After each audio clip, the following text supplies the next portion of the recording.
అనేది ఒకటి ఉన్నదా, ఏమన్నా కదలిక ఉందా లేదా? నాకు మాకైతే సీనియర్ ఎమ్మెల్యేనండి నేను. నిన్నమల ఎమ్మెల్యే కాలేదు వల్ల. సీఎం గారికి 20 సార్లు చెప్పిన. సీఎం గారికి 20 సార్లు చెప్పిన. సీఎం గారికి నేనేమో ఎందుగా అంటే ఇక మొండిగా ఒక ఇంతకెళ్ళి అడుగు బయట పెట్టేటప్పుడు ఏమన్నా కానీ సావని బతుకని నిర్ణయం తీసుకుందామని వచ్చిన యాక్చువల్ని అయితే ఏమన్నా కానీ అనుకుని వచ్చిన ఏదన్నా కానీ ఫలితం దాంటిగా అట్లా నిర్ణయం గట్టిగా తీసుకుని వచ్చిన నేను. ఎన్నిసార్లు చేయాలండి చేస్తూ పూటలు లేపి మేము కొత్తసారి చూస్తున్నాను. నేను మంత్రి చేసిన 20 ఏళ్ళు ఈ అమ్మ ఇట్లా ఫోన్ చేస్తే లేపుతుంటే రాత్రి 2 గంటలు లేపుతుంటే ఫోన్ నేను సరే ఎమ్మెల్యేల ఫోన్ లేపారండి వీళ్ళు. ఈ అమ్మ దరిద్రం పాడైపోయి మేము పనులగా చేస్తామండి. ఫోన్ ఏమన్నా మజాకు చేస్తామా తమాషాగా చేస్తామా ఏమన్నా?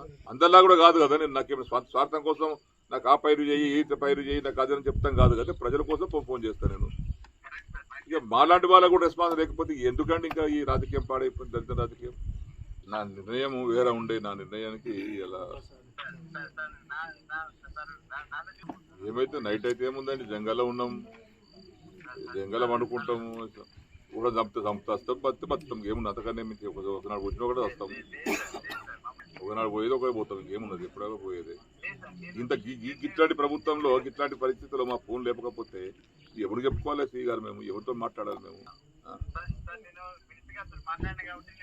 మొక్కన పోయి అమ్మ ఈ వయసులో పోయి విసుగొచ్చా విరక్తితో నిర్ణయం తీసుకునేది. పోచారం గారు సీనియర్ మోస్ట్ నాయకుడు, అడ్వైజర్ గా ఉన్నారు. కొన్ని ఇబ్బందులు ఉన్నాయి వాస్తవంగా. పోచారం గారికి తెలియని ఇబ్బందులు కావాలి. నిధులు కొరత ఉంది.